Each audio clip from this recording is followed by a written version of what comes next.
Hello everyone, welcome to Tejas career academy. Guys, आज है 4 March और आज हम देखेंगे इंपॉर्टेंट करंट अफेयर के क्वेश्चंस को।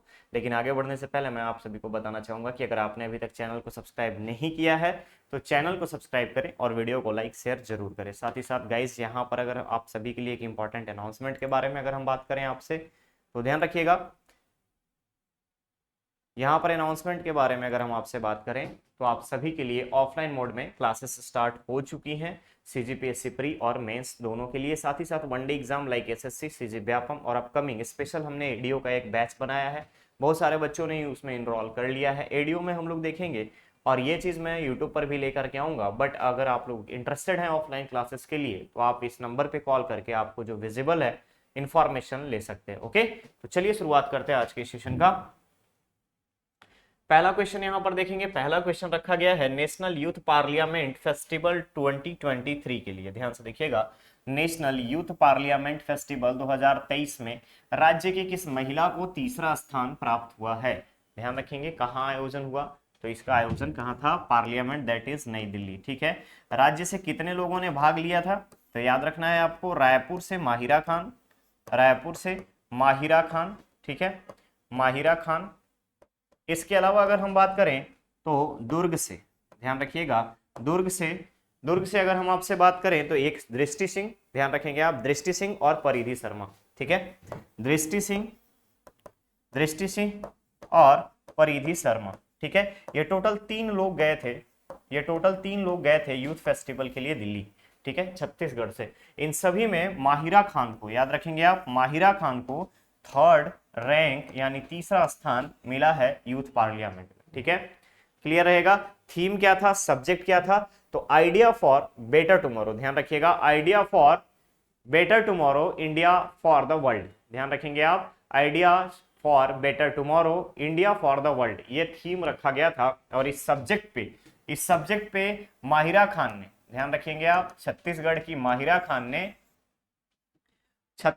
माहिरा खान ने एक स्पेशल एडवाइस और सजेशंस प्रोवाइड किया है, जिसके लिए उनको थर्ड रैंक प्रोवाइड किया गया है, तीसरा स्थान दिया गया है। ठीक है, तो इसके साथ साथ उपस्थिति किसकी थी, तो लोकसभा अध्यक्ष ओम बिरला। ध्यान रखेंगे आप, लोकसभा अध्यक्ष ओम बिरला जी प्रेजेंट थे। ठीक है, और साथ ही साथ बीजेपी सांसद मनोज तिवारी, अनुराग ठाकुर, केंद्रीय मंत्री अनुराग ठाकुर, इन सब की उपस्थिति में नेशनल यूथ पार्लियामेंट फेस्टिवल 2023 का आयोजन किया गया था। तो क्वेश्चन में पूछा गया है कि राज्य की किस महिला को तीसरा स्थान मिला है, तो है आप Mahira Khan, that is option A will be correct. ठीक है, आगे बढ़े। अगला क्वेश्चन है, छत्तीसगढ़ के क्षेत्रीय राजवंश राष्ट्रीय शोध संगोष्ठी कब से कब तक आयोजित की जा रही है, तो क्षेत्रीय राजवंश राष्ट्रीय शोध संगोष्ठी, इसका उद्देश्य क्या है, तो तात्कालीन, ध्यान रखेंगे आप, तात्कालीन इतिहास के परिप्रेक्ष्य को, ठीक है, परिप्रेक्ष्य को प्रकाश में लाने के लिए, याद रखना है आपको, प्रकाश में लाने के लिए छत्तीसगढ़ क्षेत्रीय राजवंश राष्ट्रीय शोध संगोष्ठी का आयोजन किया जा रहा है। कब से कब तक होगा, तो याद रखना है इसका आयोजन 3 से 5 मार्च तक चलेगा। 3 से 5 मार्च तक चलेगा। कहां हो रहा है, महंत बाबा घासीदास, ध्यान रखना है, महंत बाबा घासीदास स्मारक स्मृति संग्रहालय, ध्यान रखेंगे, स्मारक संग्रहालय रायपुर में। क्लियर रहेगा। अध्यक्षता संस्कृति मंत्री अमरजीत भगत। ठीक है, इसके अलावा इसका समापन कहां होगा, तो समापन होगा इसका पुरखौती मुक्तांगन में। ध्यान रखेंगे आप, पुरखौती मुक्तांगन में इसका समापन किया जाएगा। ठीक है, किसके द्वारा, अमरजीत भगत जी के द्वारा। तो करेक्ट ऑप्शन क्या बनेगा, करेक्ट ऑप्शन 3 से 5 मार्च 2023। ठीक है, 2023 क्लियर रहेगा, करेक्ट ऑप्शन बन जाएगा यहां पर आपका बी। नेक्स्ट क्वेश्चन है, हाल ही में जारी छत्तीसगढ़ राज्य आर्थिक सर्वेक्षण के अनुसार, आप सभी को पता होना चाहिए कि 2022-23 का आर्थिक सर्वेक्षण, इकोनॉमिक सर्वे रिपोर्ट जारी किया जा चुका है। और इसी के साथ साथ अब जितने भी इकोनॉमिक सर्वे के रिपोर्ट के डेटाज आएंगे वो आपके 22-23 के आएंगे, ध्यान रखिएगा 22-23 के आएंगे डेटा। तो इस चीज को आपको याद रखना है। तो इकोनॉमिक सर्वे रिपोर्ट के अनुसार राज्य के प्रति व्यक्ति आय सालाना कितने रुपए हो गई है, तो आपको याद रखना है कि प्रति व्यक्ति आय बढ़कर के 1,18,000 से 1,18,000 से कहां पहुंच गया है 1,33,000। ध्यान रखेंगे आप 1,33,000, क्लियर रहेगा। 1,18,000 से बढ़कर के 1,33,000 हो गया है। तो करेक्ट ऑप्शन बनेगा यहां पर आपका सी। प्रति व्यक्ति आय की अगर हम बात करें 1,33,000। इसके अलावा ध्यान रखिएगा जीडीपी की अगर हम आपसे बात करें, जीडीपी छत्तीसगढ़ की जीडीपी 8%, नेशनल जीडीपी की एनजीडीपी यानी इंडिया के जीडीपी से 1% ज्यादा, ध्यान रखिएगा 1% से ज्यादा। छत्तीसगढ़ की जीडीपी 8%, नेशनल जीडीपी यानी कि राष्ट्रीय जीडीपी की बात करूं, भारत के जीडीपी के बारे में बात करूं तो 1% अधिक। क्लियर रहेगा, क्लियर रहेगा। तो करेक्ट ऑप्शन यहां पर बन जाएगा आपका सी। ठीक है, आगे बढ़े। नेक्स्ट क्वेश्चन है प्रवासी पक्षियों के लिए राज्य के किस जिले में बर्ड सैंक्चुरी पार्क बनाया जाएगा। प्रवासी पक्षियों के बारे में आपसे बोला जा रहा है, तो ध्यान रखना है आपको कि प्रवासी पक्षियों के लिए राज्य के पहले बर्ड सैंक्चुरी पार्क जो है बर्ड सैंक्चुरी पार्क, ध्यान रखिएगा वर्ग सेंचुरी पार्क कहां बनाया जाएगा, दंतेवाड़ा जिला। कहां बनाया जाएगा, दंतेवाड़ा जिले के किस डैम के पास, तो आपको याद रखना है कुम्हार रास, याद रखना है दंतेवाड़ा में कुम्हार रास डैम। ठीक है, कुम्हार रास डैम के पास प्रवासी पक्षियों को देखा गया है और इसके लिए दंतेवाड़ा जिले में बर्ड सैंक्चुरी पार्क यानी कि पक्षी विहार बनाया जाएगा। पक्षी विहार बनाया जाएगा। क्लियर रहेगा। कहां पे पूछा जा रहा है, दंतेवाड़ा। इसके अलावा बस्तर के बारे में आपको पता होगा लामनी पार्क। ठीक है, लामनी पार्क का निर्माण हो चुका है। ठीक है, छत्तीसगढ़ का पहला पक्षी विहार लामनी पार्क में। ठीक है, करेक्ट ऑप्शन बन जाएगा यहां पर आपका डी। क्लियर। अगला क्वेश्चन है लघु वनोपज की समर्थन मूल्य पर गुणवत्ता युक्त खरीदी के लिए किस जिले की समिति को राज्य स्तर पर सम्मानित किया गया। तो लघु वनोपज की समर्थन मूल्य, लघु वनोपज में सबसे पहले आपको याद रखना है कि लघु वनोपज में पूरे भारत में गुणवत्तापूर्ण खरीदारी में छत्तीसगढ़ का कंट्रीब्यूशन फर्स्ट पोजीशन पे, परसेंटेज 74, टोटल लघु वनोपज 65। अब बात आती है छत्तीसगढ़ के अंतर्गत गुणवत्तापूर्ण खरीदी के लिए कौन सा जिला, बलरामपुर। याद रखना है आपको बलरामपुर। ठीक है, बलरामपुर। तो छत्तीसगढ़ में लघु वनोपज में पहला बलरामपुर, जहां पे सबसे ज्यादा खरीदारी समर्थन मूल्य पर की गई है गुणवत्तापूर्ण। इसके अलावा भारत में छत्तीसगढ़ का कंट्रीब्यूशन नंबर 1 पे 74% का कंट्रीब्यूशन, टोटल लघु वनोपज की संख्या 65। करेक्ट ऑप्शन क्या बन जाएगा, करेक्ट ऑप्शन बनेगा बलरामपुर।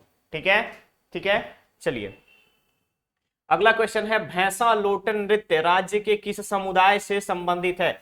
भैंसा लोटन नृत्य, आप अगर देखेंगे यहां पर भैंसा लोटन नृत्य के बारे में तो आपको याद रखना है कि भैंसा लोटन विवाह के समय, याद रखिएगा आप, विवाह के समय स्वागत के पर्पज से, ठीक है, समय स्वागत पर्पज से इस नृत्य को किया जाता है। ठीक है, इसमें होता क्या है, तो कीचड़ युक्त पानी में, ध्यान रखेंगे आप, कीचड़ युक्त पानी में दुल्हन का भाई, ध्यान रखिएगा, दुल्हन का भाई क्या करता है, उसमें लोटता है। और ये किस समुदाय से संबंधित है, यह है आपका मांझी समुदाय से संबंधित। ध्यान रखना है, मांझी समुदाय से संबंधित है। किस टाइप का, विवाह के समय स्वागत के लिए कीचड़ युक्त पानी में दुल्हन का भाई क्या करेगा, लोटेगा। क्लियर रहेगा। तो किस समुदाय से संबंधित है, तो समुदाय है आपका यहां पर मांझी। करेक्ट ऑप्शन क्या होगा, करेक्ट ऑप्शन हो जाएगा आपका बी। अगला क्वेश्चन है वित्तीय वर्ष 2023-24 के लिए राज्य सरकार द्वारा कितने रुपए का बजट का प्रावधान किया गया है। आप सभी को पता है कि 6 मार्च को हमारा बजट पेश किया जाएगा और कितने का प्राकलित। और आज अगर हम आपसे बात करें तो अभी तक हमने क्या देखा कि इकोनॉमिक सर्वे रिपोर्ट 2022-23 का आ चुका है। इसके आधार पर 2022-23 के इकोनॉमिक सर्वे रिपोर्ट के आधार पर हम क्या करेंगे, एस्टिमेशन करेंगे। अगर आप पॉलिटी पढ़े होंगे तो एस्टिमेशन के बारे में बात आती है, जिसको हम लोग कहते हैं प्राकलन के बारे में। ठीक है, प्राकलन के बारे में, उसी को इकोनॉमी अर्थशास्त्र के भाषा में बजट कहा जाता है, बजट कहा जाता है। तो जो हमारा इकोनॉमिक सर्वे रिपोर्ट में आया है कि कितना रुपए खर्च हुआ है, किस तरीके से डेवलपमेंट हुई है, कितना रिक्वायरमेंट होगा, उसके आधार पर एस्टिमेशन रखा गया है 1,04,000 करोड़ का। ध्यान रखिएगा, 1,04,000 करोड़ का। ठीक है, इतने रुपए की बजट की डिमांड की गई है, बजट का प्रावधान किया गया है। क्लियर रहेगा, क्लियर रहेगा। 1,04,000 करोड़, 1,04,000 करोड़ रुपए का बजट 6 मार्च को छत्तीसगढ़ राज्य विधानसभा में वर्ष 2023-24 के लिए प्रस्तुत किया जाएगा, जिसमें आधारभूत संरचना के साथ साथ शिक्षा, स्वास्थ्य, ग्रामीण अर्थव्यवस्था, इन सभी को केंद्र बिंदु में रखा गया है। ठीक है, इसको केंद्र में रखा गया है। तो करेक्ट ऑप्शन यहां पर बन जाएगा आपका सी। ठीक है, चलिए आगे बढ़ते हैं। अगला क्वेश्चन है, प्रदेश के किस स्थान पर राजीव सरोवर उद्यान का लोकार्पण किया गया है? राजीव सरोवर उद्यान, तो आपको याद रखना है, राजीव सरोवर उद्यान दुर्ग जिले के पाटन में लोकार्पित किया गया है। पाटन के बारे में एक चीज और याद रखना है, हाल ही में कम्युनिटी हेल्थ सेंटर पाटन को मुस्कान सर्टिफिकेशन प्रोवाइड किया गया है। मुस्कान सर्टिफिकेशन, ठीक है, मुस्कान सर्टिफिकेशन क्यों? बच्चों के, शिशुओं के स्वास्थ्य के लिए, सुविधाओं को पूरा करने के लिए मुस्कान क्वालिटी सर्टिफिकेशन प्रोवाइड किया गया है। इसके अलावा पाटन को ही NQAS national quality assurance standard, ठीक है, गुणवत्तापूर्ण जांच के लिए, स्वास्थ्य सुविधाओं के लिए NQAS सर्टिफिकेशन भी प्रोवाइड किया गया है। तो यहां पर करेक्ट ऑप्शन बनेगा आपका पाटन। ठीक है, करेक्ट ऑप्शन क्या बनेगा? पाटन। ठीक है, चलिए नेक्स्ट क्वेश्चन है, राज्य का प्रसिद्ध भोरम देव महोत्सव कब मनाया जाएगा? राज्य का प्रसिद्ध भोरम देव महोत्सव कब मनाया जाएगा? तो आप सभी को पता है कि भोरम देव महोत्सव कबीर धाम में मनाया जाता है। ठीक है, कबीर धाम, ठीक है, भोरम देव मंदिर, ठीक है, फणिनाग वंशियों के द्वारा बनवाया गया था कबीर धाम भोरम देव मंदिर। इसके अलावा आपको याद रखना है यहाँ पे कि इस साल का 27वें क्रम का भोरम देव महोत्सव है। ठीक है, भोरम देव महोत्सव है, जिसका आयोजन ध्यान रखना है 19 से 20 मार्च तक किया जाएगा। यानी 19 मार्च और 20 मार्च को 2 दिन तक मनाया जाएगा 27वें क्रम का भोरम देव मंदिर भोरम देव महोत्सव। कौन सा जिला? कबीरधाम। कबीरधाम से आपको याद रखना है कि यहाँ पे गन्ना प्रसंस्करण पर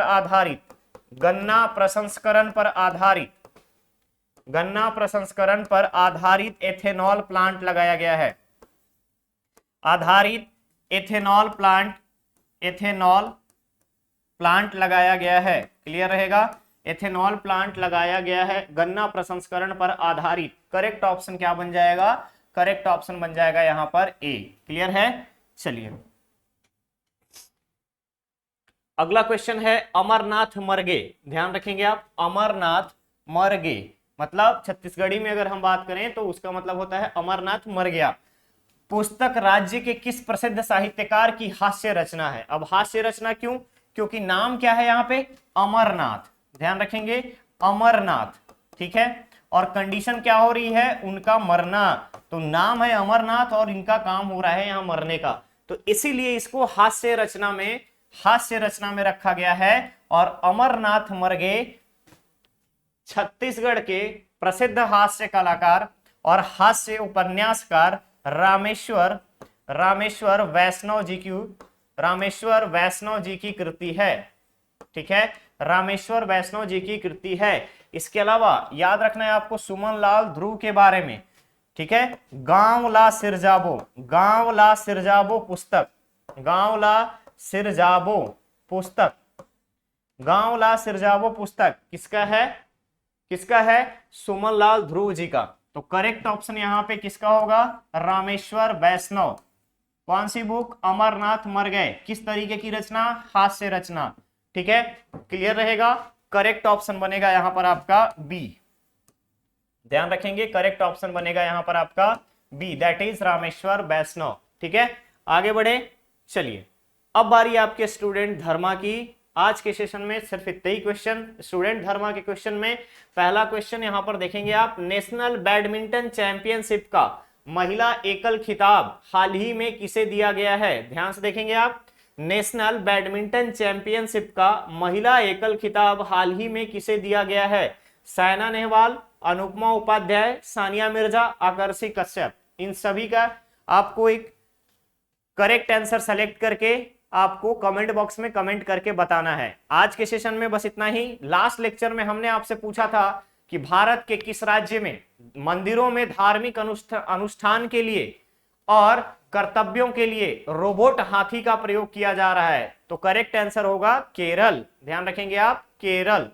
इंदियाई राज्य कृष्णा मंदिर के लिए, ठीक है, करेक्ट ऑप्शन होगा उसमें केरल। ओके, तो चलिए मिलते हैं बहुत ही जल्द हम लोग नेक्स्ट और नए सेशन के साथ। बने रहिए तेजस कैरियर एकेडमी चैनल पे। चैनल को सब्सक्राइब करें, वीडियो को लाइक शेयर जरूर करें। Thank you so much.